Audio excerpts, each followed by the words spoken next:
I think that feels like a nice package there. Yeah. Wow, look at those phones lined up. It's Felger and Mazz on 98.5, the Sports Hub.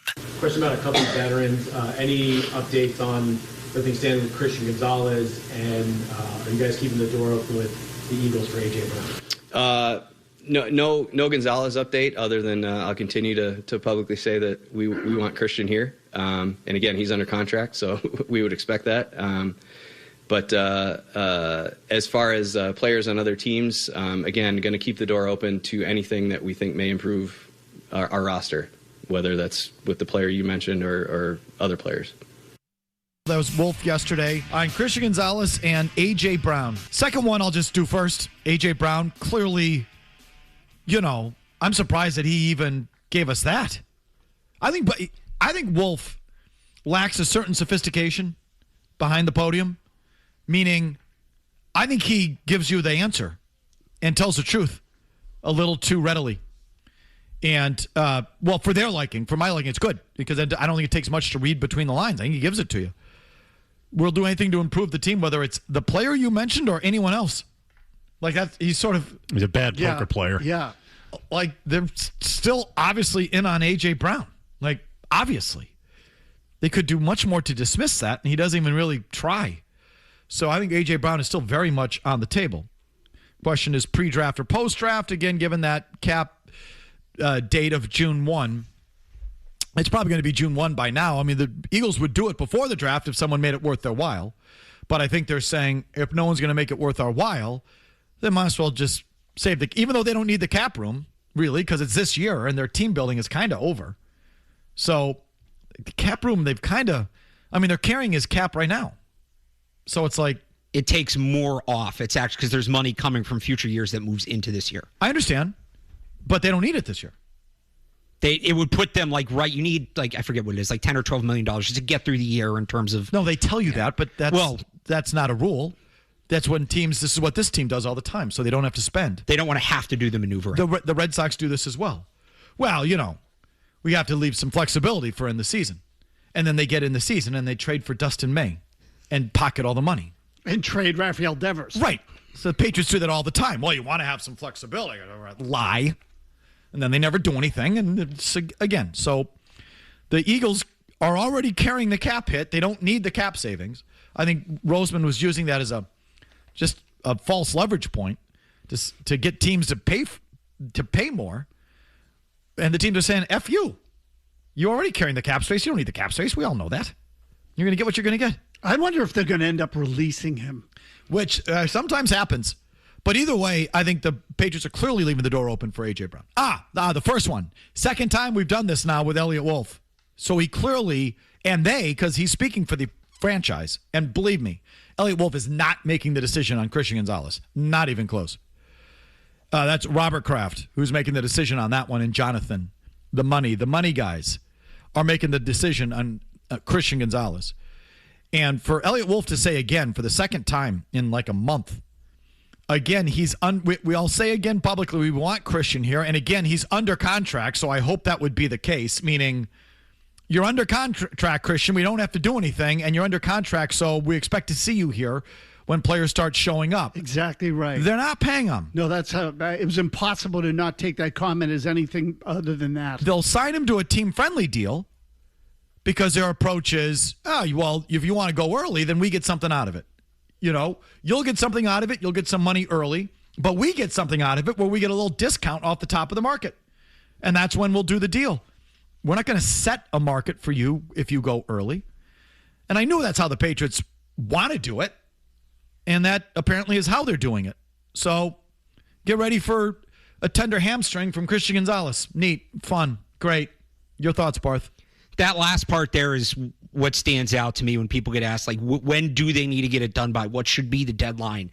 I look at the start of training camp, right? If they're haggling over it in June, he doesn't need to be on the field in June, whatever. But you don't want it to get in a training camp and become a distraction and it's a hamstring or it's this or it's that or whatever. And I don't think it would get as bad as Matthew Judon yelling at the coaches a couple years ago, but you want to avoid a situation like that. Well, that's not his personality. Right. But you want to avoid a situation where it's hanging over the team in camp. So I don't think they need to get it done tomorrow. I don't think that you want to beat Devin Witherspoon and the Seahawks to getting it done. so that you're not paying on top of that. But to me, it's the start of training camp. If they can get it done by the start of training camp, that's the big checkpoint. I mean, if I were him, I'd call their bluff. I'd hold out. I mean, and you don't go to the voluntary stuff. And then he can miss, 10 weeks of the season he can miss? Oh, that's right, Mazz, for a year to qualify for the year. That's right. We should bone up on that a little bit, but I think you might be right. Yeah, so I think it's a little more than half the season he can miss. So if I were him, I'd prepare to play the final 7 weeks. Okay, you guys want to do it this way? I'll be here for the second half. I'll get my year of service time, and we'll go from there. I think this is the kind of guy, and his representation this is what you're talking about. How do I know that? Well, the last time he was on camera, he gave me the Johnny Manziel money sign. So, and the team continues to say you're under contract. So how do you know it's not going? Well, I don't know. I'm just using my head for a second and just sort of reading the optics. They go to him and he flashes the money sign. They go to Eliot Wolf and he says, well, he's under contract, so we would expect him to be here. How do you think it's going? What do you think? Poorly. I mean, I'm asking, yeah. Yeah, rhetorical. I mean, how do you, it doesn't take much to figure that one out. So that's where we are. And I'll just say parenthetically, wasn't it laughable how people used to think this was Belichick and not the Crafts? Now, certainly Belichick didn't like paying these guys any more than the Crafts do. But Belichick's gone, you'll see it'll operate differently. No, it's not. It's the exact same. It's the exact same. Per game roster bonuses. You want to come early? You're under you signed the contract. You want to come early? We get something. You get something. It's the same crap. Different day. Belichick was just a good executor of their philosophy and was happy to do it too because he didn't want to give the players control. So it was about control for Bill. Crafts, it's about business. I just wish everyone was more upfront about the thing. Just tell it for what it is. You run a business. There's profit margins. And cash in, cash out, that thing. That's what's going on here. So just tell it like it is. That's what's going on with Christian Gonzalez. They have the second most cap space in the league, right, Bartha? You believe in the cap, right? Cap can be maneuvered. They have the second most cap space in the league, right? So they have all the cap room in the world to do this with Christian Gonzalez right now. And if they were being smart, if it's just about the cap, then why don't you front load this now? Get it out of the way. So in future years, his cap hit isn't bumping up against like Drake May's cap hit or someone else's cap hit. Sure. So yeah, do it now. It's a perfect chance. You can't pay Drake May now. You can pay Christian Gonzalez. It's not about the money. It's just about the cap, you children. Then just pay him all the money and all the cap right now. Get it out. Get out of the way. It'd be the perfect way to manage it, right?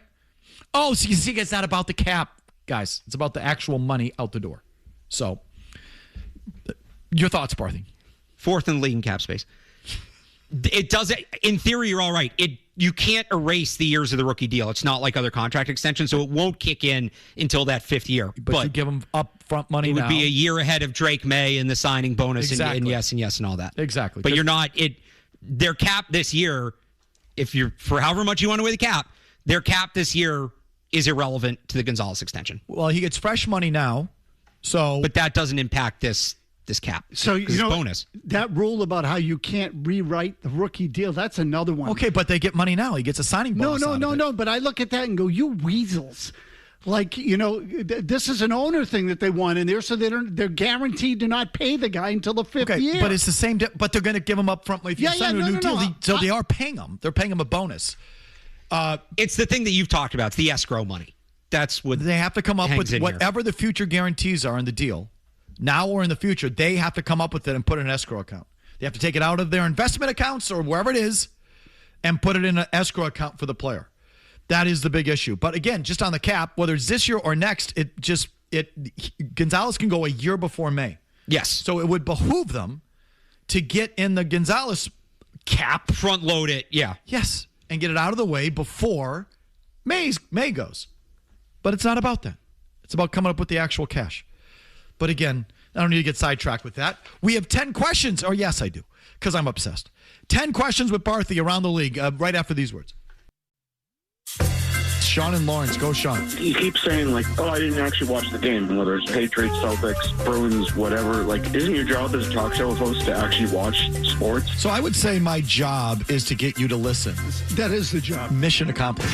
Take this job and shove. Felger and Mazz. 98.5, the Sports Hub. You want the answer? You've got to ask the Do question. you have an opinion based on if you had to go with your gut, which way it would go? Sometimes you have to ask it over and over and over again. Why? This is 10 Questions with Greg Bedard and Felger and Mazz on 98.5, The Sports Hub. It's a big, it's a Barthy Tuesday. Alex Barth joins us in our Town Fair Tire studios. We're going to stay to the format here on a Football Tuesday and do 10 questions around the league with Barthy. What are our buzzer options this week, Jimmy? So there are 4, and the first one is actually a piece of sound we have yet to introduce to the show. It is Adam Schefter being asked about the Dianna Russini, Mike Vrabel situation. Not my story. Didn't report it. Thank you, Adam, for the input on that.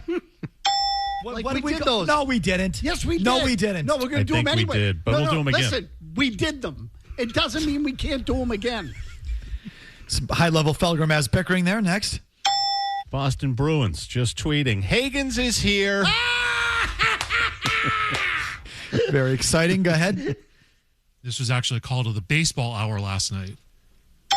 Catherine is in Quincy, wants to talk about Alex Cora. I think that Alex Cora is a little bit of a bull. Okay. Excellent. Another salty Red Sox fan. Yeah, no, she was perfect. Still exists. All right, hit it. Boston Bruins just tweeting, Hagens is here. Number 10, reaction to the Steelers continuing, apparently, to wait on Aaron Rodgers. Same answer as last time. I don't think they have a better option, but they got to figure it out. They're actually already in. I forgot because they have a new coach. They're in team activities. Those have began. They're installing the offense. Is Will Howard going to run the same offense as Aaron Rodgers? I guess wait around because, again, there's no better option, but you got to give the guy a deadline. He can't show up for just training camp. It's sad is what it is. Sad. It's sad. Sorry. And it's a reflection on the Steelers first and foremost. It blows me away that they're still playing this stupid game at the most important position in sports. But beyond that, it's also a sad statement on the league. That a quarterback could do this to a team and basically hold them hostage. Yeah, real shocking. That's a franchise that knows what they're doing. Reap what you sow, you idiots. Enjoy another year of his puss face and mediocrity. It is a reflection on the Steelers. Rodgers is what he is. If you don't know it, that's on you. That's your problem, not his. The guy's an epic a-hole. But if you don't recognize it or you wait around for it, what does it say about, there's one thing about being an epic a-hole, but you're then waiting around? It's so desperate. And at the behest of the epic a-hole? What does that make you? A loser. It's not like he won 12 games last year or something either. Oh, next. Not my story. Didn't report it. Thank you, Adam. Number 9, Texans GM Nick Caserio called picking up C.J. Stroud's fifth-year rookie option a, quote, no-brainer. What would you call it? Price of doing business. You have to do it. If he has a decent year, it gives you some leverage in negotiating the extension. If not, that option is still tradable. There's no dead money. If you trade him, you can't release him. But if the Dolphins can get out of that Tua contract, the worst place you can be is in the quarterback carousel. So I'd rather have that as a fallback than just know you don't have a plan at quarterback. I would also say sad. This is what it is. When you have a guy, you're almost held hostage. Because what are your options at that position? If he's got a pulse and he's half decent, you almost have to keep him. Sad. I'd call it one last chance. They're smart not to rush into any long-term extension with this stiff after that postseason performance. The one here, just wretched. I'd say prudent. If I were the Texans, my first priority would be rehabilitating C.J. Stroud versus moving on from C.J. Stroud. We've seen there's a lot of quarterbacks now who get a second act and are better in their second act than their first act. So why don't you be that team that you get the second act out of? He's your guy. So it should be the Texans' job to rehabilitate him, not the next team's. Next. We did those. No, we didn't. Yes, we did. No, we didn't. No, we're going to do them anyway. We did, but we'll do them again. Listen, we did them. It doesn't mean we can't do them again. Number 8, give me your top 3 NFL front offices, meaning decision makers or just front offices. You know what I'm saying? Yeah, so in no particular order with these. Order, please. Order. John Schneider with the Seahawks. Just got them to a Super Bowl, did a good job. Les Snead with the Rams. They've had a lot of sustained success. Got to go Howie Roseman, number 1. He's done a fantastic job. So that was in descending order. Ascending. Howie Roseman, number 1. Ascending. That's what I mean. I'm sorry. So I think Bart stole it from my sheet of paper. It's the last time I leave my answers out around him. Same 3 guys. Schneider has rebuilt the Seahawks. What's that stat? 9. His last 9 picks in the first 2 rounds have all made the team. They were all in the starting lineup or in that Something Super Bowl. Like that, yeah. Right? Incredible. And Snead clearly has done the exact opposite. Just trades away first-rounders constantly and has the Rams there all the time, it feels like. And look, I put Roseman third because his has a lot to do with spending money. So, a lot of people can just spend money, but he's clearly, he's clearly done a good job there. Rams, Eagles, Ravens. I consider the Seahawks too, but the Ravens, for 20 years, the Ravens are just there, and they won that one Super Bowl in 2012, but they're always good. So I like the teams that do it without just sucking in and getting the quarterback. Like in Seattle, Philly, Hurts was a second-round pick, and the Rams have all done that. Like anyone can suck and just have a quarterback fall in their lap. It takes something to win at a high level consistently without that. All right, next. Catherine is in Quincy, wants to talk about Alex Cora. I think that Alex Cora is a little bit of a bull. It warms my heart. Okay. Warms my heart to know that still exists out there. Oh, yeah. No. I mean, I think she had herself some ripple. Yeah. Nice afternoon. Number 7, if you had the first overall pick and did not need a quarterback, Barth, who would be your pick? Who's the top player on the Alex Barth big board? I'm going Caleb Downs, the safety from Ohio State. I know he's a safety. There's edge rushers. He's the best player in the draft. He's incredibly smart, well beyond where rookie should be. Did everything in Matt Patricia's defense. Did it all at a high level. He can rush the passer. He can cover. He can come downhill and stop the run. He can play deep safety. He can play in the slot. He's a playmaker. Nick Saban trusted him to run the defense at Alabama as a freshman. The guy is going to be a game changer in the NFL for a decade plus. I know positional value. I'm taking the safety. You sound like one of those NFL draft guys. Go ahead. Arvell Reese, the edge guy from Ohio State. Have you seen the body on this guy? Holy crap, is he put together. So I want somebody at a premium position. If I'm picking that high in the draft, I'll take my chances with this guy. I would have taken, I was going to say Micah Parsons, the other guy at Penn State last year, Abdul Carter.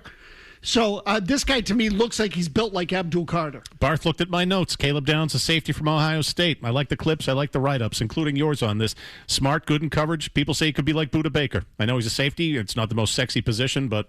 Todd McShay, who is not somebody who goes to extremes, had a write-up going into this season where he sort of compared him to Ed Reed. Ooh, so that's even the better. Caliber of player. Gold standard. And where was Ed Reed drafted? Where was Ed Reed? I don't remember. Like 21st overall. That's where safety should go. Next. Where should he have gone? Next. Not my story. Didn't report it. Number 6.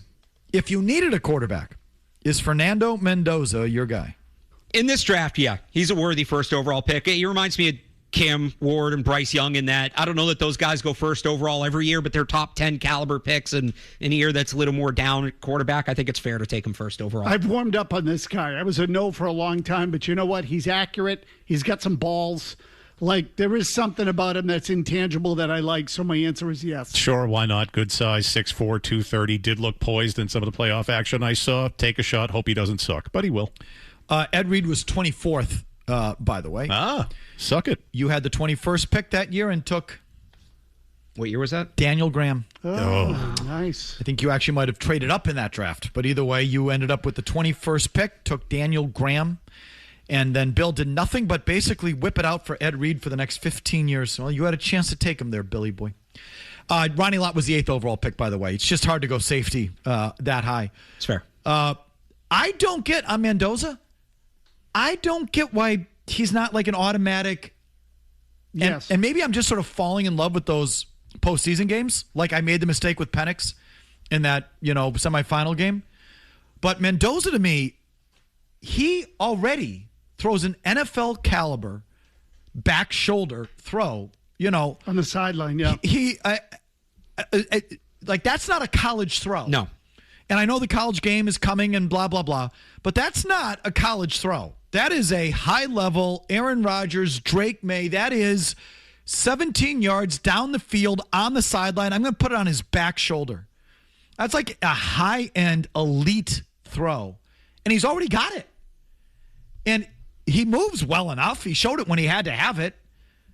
And, well, they're going to tie into the next question, but I know he's kind of goofy, but I don't get why he's not consensus, no-brainer, Peyton Manning, number 1 overall pick. I don't get why he's not that. I think there's two reasons, and they're both one's a little ridiculous. He's not super mobile, and in the age where everybody wants the Drake May run-around quarterback. I understand. And then, because there's a lot of this with the Indiana guys.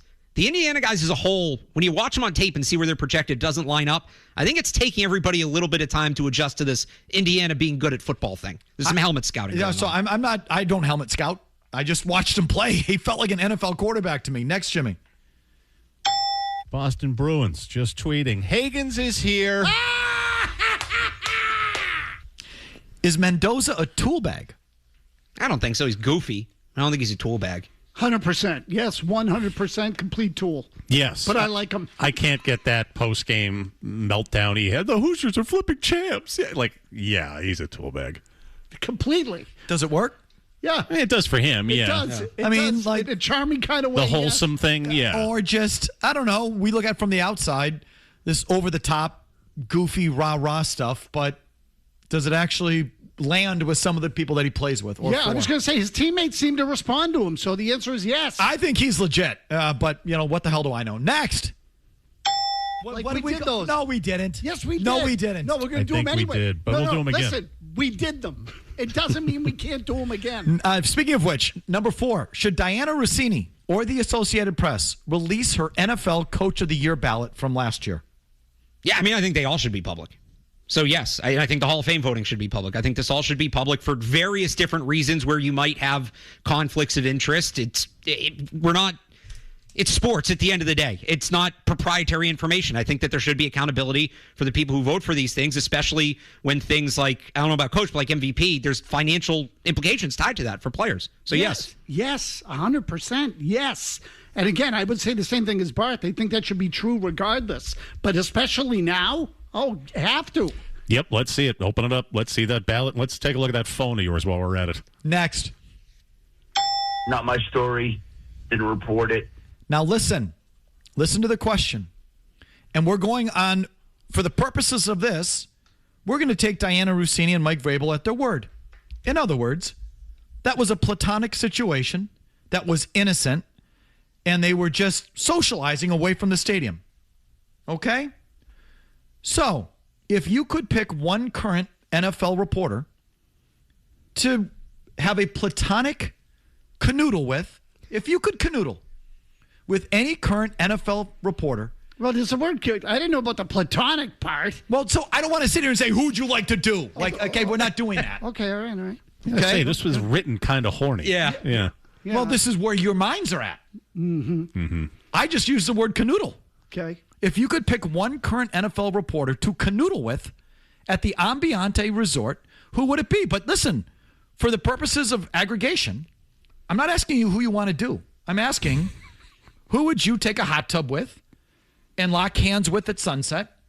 And it goes no further than that, because that's how far it went with Vrabel and Russini, right? We'll take them at their word for the purposes of this, but that is canoodling. Hot tubbing, holding hands, dancing on the rooftop of your bungalow. But that's as far as it goes, Barthy. What current NFL reporter would you canoodle with at the Ambiente? So if it's platonic, me and Mel Kiper are going to go talk draft on the sunset. I gave you an out, unfortunately. Really? You'd rather dance and lock fingers with Mel Kiper than... Talking day 3 running backs? Absolutely. I gave you out. I gave you an out. You did. Okay, so again, if we're just canoodling... I'm going to go work with the spirit of the question. Okay, yeah. I'll go with Laura Rutledge of ESPN. Thank you. She seems like perky, friendly, nice way about her. She'll be a good person to talk to and hang out with. I'll go with Laura Rutledge of ESPN. That's it. Colleen Wolfe, NFL Network.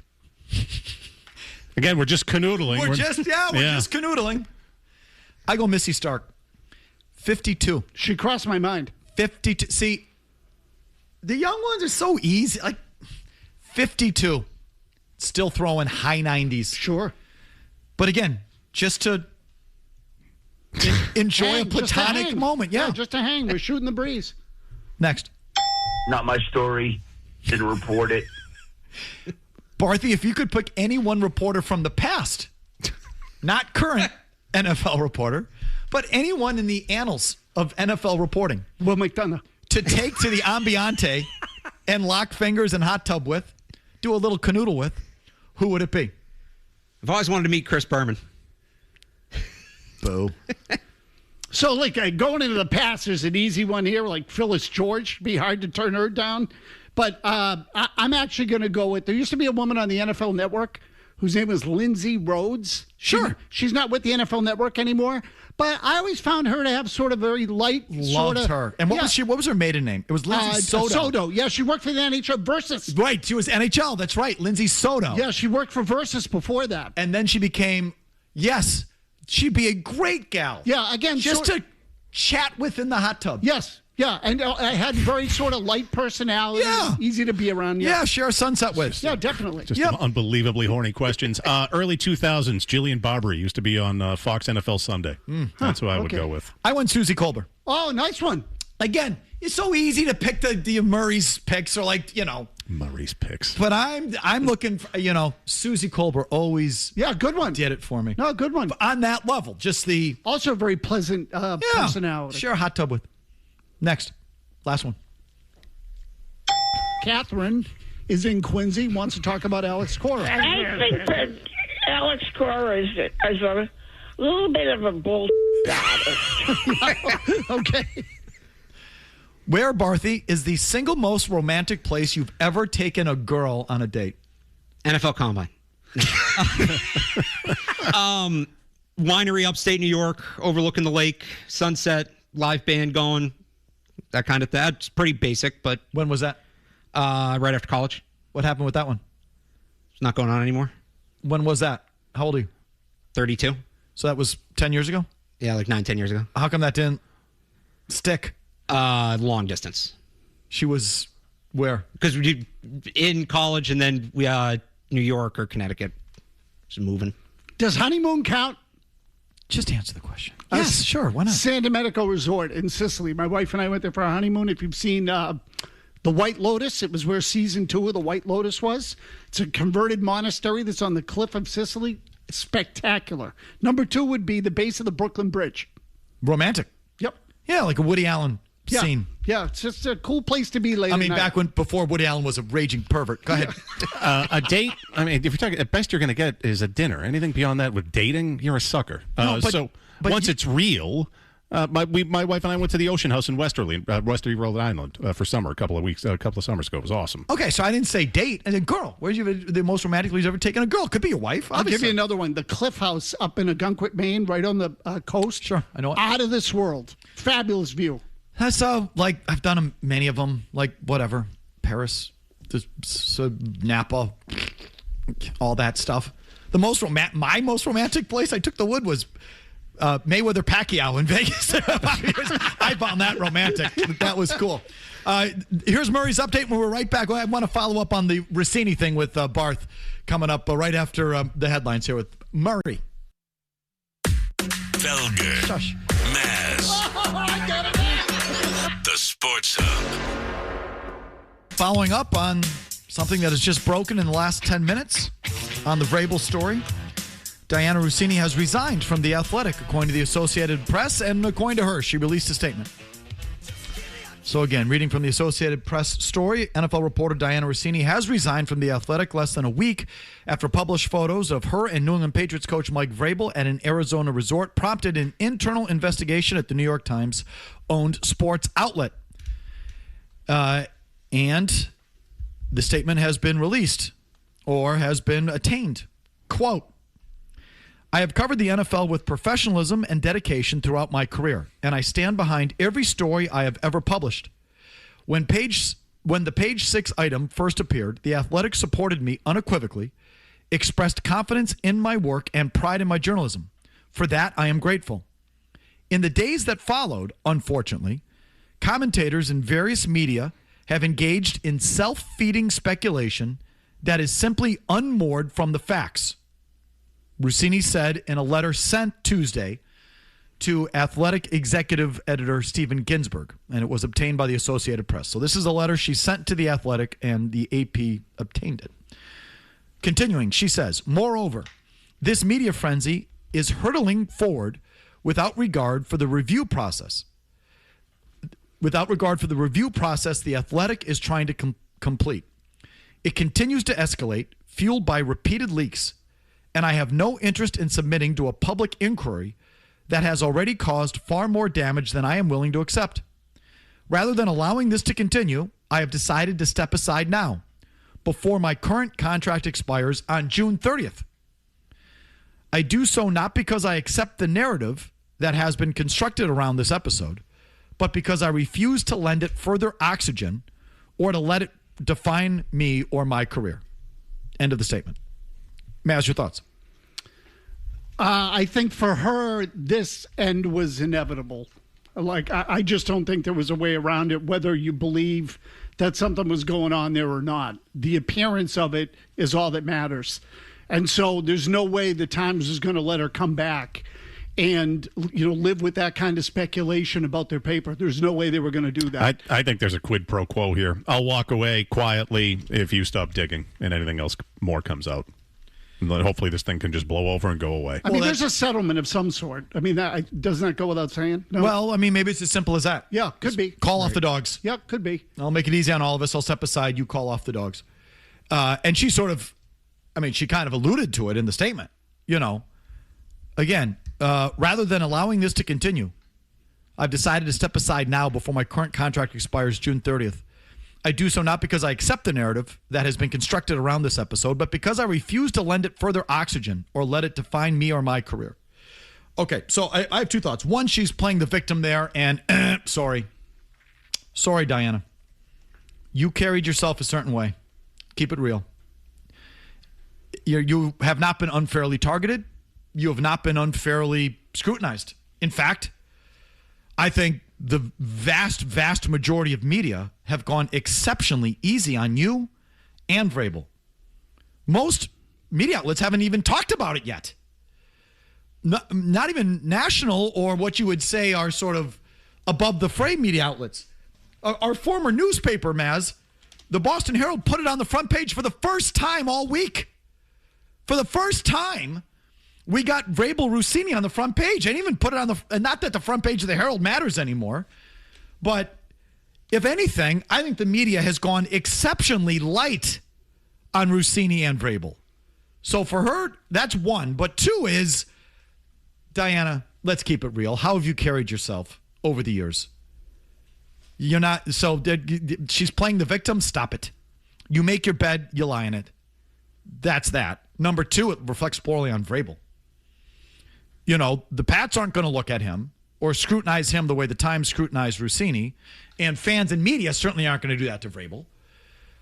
So it's on the other side. Well, the other side, her boss took one look at this and said, bull crap. So what does that make Vrabel? And what does that make Vrabel's story? Bull crap. So it obviously reflects poorly on Vrabel. Yeah, look, and again, I mean, there's no real penalty for him. So, from that standpoint, I can understand people who are on the side of Russini on this thing being upset. Now, look, again, I also think she had more to lose. The whole, the job, or your reputation in our business is built largely on your credibility. And once that goes, forget it. So, but, for him, there's not really much of a penalty here, at least on a professional level. I can't speak to his personal life. But I think her departure from The Athletic and the New York Times was inevitable. I mean, just the appearance of it. It's going to force his hand to have to say something, though.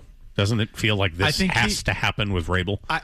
Well, at some point, someone's going to ask him. I mean, I can't say it would be in front of the guys that cover the team if it's just the beat writers down there that he's going to be asked about that. But at some point, who's ever next in line from the late, great Byron Barnett, someone's going to walk down, someone on the news side or the lifestyle side or whatever side you want to talk about is going to walk down there and ask him a question at the podium.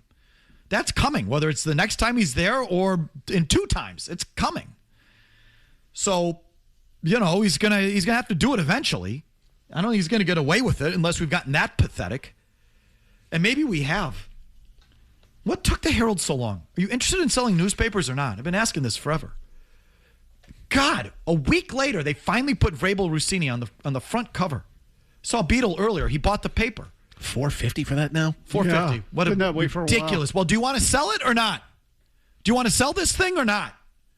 So put her in that dress with that slit in the dress. And I'm a sucker for that style of dress. I love those dresses. Leg man, eh? The high cut, yes. I love those. Sure. It's great. She looks great with this.